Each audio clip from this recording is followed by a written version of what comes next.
Guys welcome back to YouTube channel trapping മച്ചാൻ. എന്താണ് മച്ചാൻ വിശേഷം? എല്ലാവർക്കും സുഖമാണെന്ന് വിശ്വസിക്കുന്നു. ടോക്സിക് സിനിമ കണ്ടിരിക്കുകയാണ് ഗൈസ്. ഞാനിപ്പോൾ കണ്ടിട്ട് ഏകദേശം ഒരു 2 ദിവസമായി.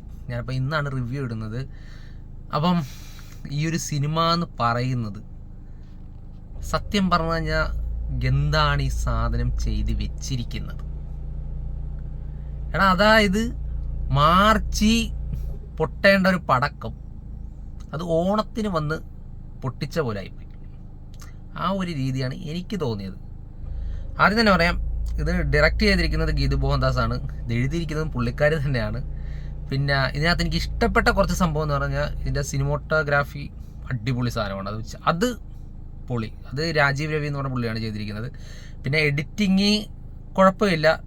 നമ്മുടെ ഇതിനകത്തുള്ള KGF ആ ചെറുക്കൻ തന്നെയാണ് ചെയ്തിരിക്കുന്നത്, ഉജ്വൽ. പിന്നെ അഭിനയിച്ചിരിക്കുന്ന അറിയാലോ, യാഷ്, നമ്മുടെ KGF. ആ ഒരൊറ്റ ഇത് മതി പുള്ളിക്ക്, ആ ഒരൊറ്റ ബ്രാൻഡ് മതി, പുള്ളിയാണ്. പിന്നെ നടിമാർ ഒരുപാട് പേരുണ്ട്. നയൻതാരമുണ്ട്, പിന്നെ രുക്മിയുണ്ട്, അങ്ങനെ ഒരുപാട് പേര് നടിമാരും ഇതിനകത്തുണ്ട്. പിന്നെ അങ്ങനെയാണ് സംഭവം. അപ്പോൾ ഈ ഒരു സിനിമ എന്ന് പറയുമ്പം ഗൈസ് എനിക്ക് തോന്നിയൊരു കാര്യം, യാഷിന് ഇതിനകത്ത് പുള്ളിയുടെ സ്വാഗും അല്ലെ പുള്ളിയുടെ സംഭവവും ഫൈറ്റ് അല്ലെ പുള്ളിയുടെ ഡയലോഗ്സ് ഇതൊക്കെ ഒഴിച്ച് ബാക്കി നോക്കിക്കഴിഞ്ഞാൽ ഇതിനകത്തൊന്നുമില്ല. ഫസ്റ്റ് ഹാഫ് എന്നൊക്കെ പറഞ്ഞാൽ വെറും കൂറ സാധനം.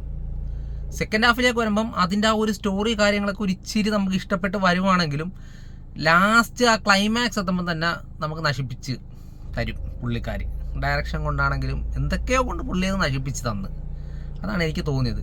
ഇതിനകത്ത് എടുത്തു പറയേണ്ട കുറച്ച് കാര്യമാണ്. ഇതിനകത്ത് ഫൈറ്റ് അത് അടിപൊളിയാണ്. പിന്നെ നമ്മുടെ യാഷിൻ്റെ ഇൻട്രോ അതെനിക്ക് ഇഷ്ടപ്പെട്ടു. പിന്നെ ഓരോ ഫൈറ്റ് സീക്വൻസ് ഒക്കെ അത്യാവശ്യം അവർ നല്ല രീതിയിൽ തന്നെ എടുത്തിട്ടുണ്ട്. പിന്നെ ഇതിനകത്ത് പറയാനില്ല, അത്യാവശ്യം നല്ല ബഡ്ജറ്റ് മുടക്കിയിട്ടാണ് ഈ ഒരു സിനിമ അവർ എടുത്തു വെച്ചിരിക്കുന്നത്. അതിൻ്റെ അകത്താണ് കളർ ഗ്രേഡിങ് ആണെങ്കിലും കുറച്ച് സംഭവങ്ങളൊക്കെ ഉണ്ട് ഇതിനകത്തുള്ളത്. അതൊക്കെ ഓൾമോസ്റ്റ് എല്ലാം അടിപൊളി. ബാക്കി സ്റ്റോറി വൈസ് നോക്കുവാണെങ്കിൽ നമുക്ക് ഒരു ഗുമ്മ കിട്ടത്തുള്ളൂ. നമുക്ക് യാഷിന് KGF കിട്ടിയ ഒരു യാഷുണ്ട്. ആ ഒരു യാഷ് ഞാൻ പറയുന്നില്ല, പക്ഷെ അവർ എന്തെങ്കിലുമൊക്കെ കൊണ്ടുവന്നിരുന്നാൽ നമുക്ക് ഈ ഒരു സിനിമ നമുക്ക് ഇഷ്ടപ്പെട്ടു പോയേനെ. പക്ഷേ ഇത് ഒന്നുമില്ല. അതായത് വലിയൊരു ബോംബ് വന്ന് പൊട്ടിച്ച പോലെ തോട്ടക്കം തന്നെ അടി ഇടി വെടി മൊത്തം പരിപാടി. അതാണ് സംഭവം. അല്ലാതെ ഇതിനകത്ത് നമുക്ക് നോക്കുവാണെങ്കിൽ ഒരു എന്തുവാ പറയുന്ന ഒന്നുമില്ല. ഇടയ്ക്കിടയ്ക്ക് വരുന്നു ഡാഡീസ് ഹോം എന്നൊക്കെ പറയുന്നു. അത് മാത്രമേ ഉള്ളൂ, അല്ലാതെ വേറെ ഒന്നുമില്ല ഈ ഒരു സിനിമയിൽ. എനിക്ക് പടം പേഴ്സണലി വലുതായിട്ടൊന്നും കണക്ട് ആയതൊന്നുമില്ല ഗൈസ്. സത്യം പറഞ്ഞു കഴിഞ്ഞാൽ എന്തോ പറയുന്ന 3 മണിക്കൂറിന് മേളിൽ സിനിമയുണ്ട്. നമുക്ക് ബോറടിച്ച് പോകും കുറേ സീനൊക്കെ. കുറേയൊക്കെ നമുക്ക് എന്തോ പറയുന്ന ചിലത് ഇറങ്ങി പോകാനൊന്നും തോന്നിപ്പോവും. അത്ര ഇത് നമുക്ക് വെറുത്ത് പോകണ കുറച്ച്. പിന്നെ ഫാമിലി ആയിട്ടൊന്നും കയറാൻ പറ്റുമോ ചോദിച്ചു കഴിഞ്ഞാൽ കയറാതിരിക്കുന്നതൊക്കെ തന്നെയാണ് നല്ലത്. അത്യാവശ്യം ഞാൻ നേരത്തെ പറഞ്ഞല്ലോ, അടി ഇടി വെടി അങ്ങനത്തെ കുറച്ച് സംഭവങ്ങളാണ് ഈ ഒരു സിനിമയിലുള്ളത്. അപ്പോൾ ഗായ്സ്, നിങ്ങൾ കണ്ടവരാണെങ്കിൽ നിങ്ങളുടെ അഭിപ്രായം പറയുക. എനിക്കങ്ങനെ വലിയ ഗുമ്മായിട്ടൊന്നും തോന്നില്ല. പിന്നെ പുള്ളീനെ കാണാം, അതിനകത്ത് പോയി പുള്ളിയുടെ സ്വാഗും കാര്യങ്ങളെല്ലാം ഇങ്ങനെ ചുമ്മാ കണ്ടിരിക്കാം.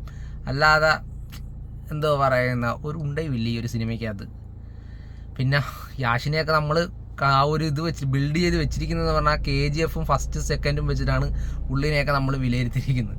കാരണം ഞാൻ ഇതുവരെ തിയേറ്ററിൽ പോകാൻ കണ്ടില്ല KGF. ഞാൻ KGF സെക്കൻഡ് മാത്രമേ ഞാൻ തിയേറ്ററിൽ പോയി കണ്ടുള്ളൂ. KGF ഫസ്റ്റ് എനിക്ക് തോന്നുന്നു ഞാൻ നമ്മുടെ OTT ഇറങ്ങിക്കഴിഞ്ഞപ്പോഴാണ് അതിൻ്റെ ഒരു കുറച്ച് സീനും കാര്യങ്ങളെല്ലാം വെച്ച് ഒന്ന് കണ്ടു നോക്കണമല്ലോ എന്ന് പറഞ്ഞാണ് ഞാൻ ഈ ഒരു സിനിമ കാണുന്നത്. അങ്ങനെ കണ്ടാണ് ഞാൻ ഫസ്റ്റ് KGF പുള്ളിയുടെ കട്ട ഫാനായത്. പിന്നെ KGF 2 ഇറങ്ങി, അതിനെക്കാട്ടി വലിയ പൊളി. പിന്നെ ഇപ്പം ടോക്സിക് ഇറങ്ങി, മൊത്തം നശിപ്പിച്ച് കളഞ്ഞു. അപ്പോൾ ഗൈസ്, നിങ്ങൾ കണ്ടവരാണെങ്കിൽ നിങ്ങളുടെ അഭിപ്രായം പറയുക. അപ്പം ഇനിയിപ്പം കാണാൻ പോകുന്നവരോടാണെങ്കിൽ നിങ്ങൾ പോയി കാണുക, അത്രേ ഉള്ളൂ. ഇപ്പം നമ്മൾ ഒരാളുടെ ഇതല്ലല്ലോ, എല്ലാവർക്കും പലർക്കും പല ഇതാണ്. അപ്പോൾ എന്തായാലും നിങ്ങൾ കണ്ടിട്ട് വന്നിട്ട് പറയുക. അപ്പോൾ ഗൈസ്, അടുത്തൊരു സിനിമയുടെ റിവ്യൂ ഇട്ട് വരുന്നവരോ ബൈ.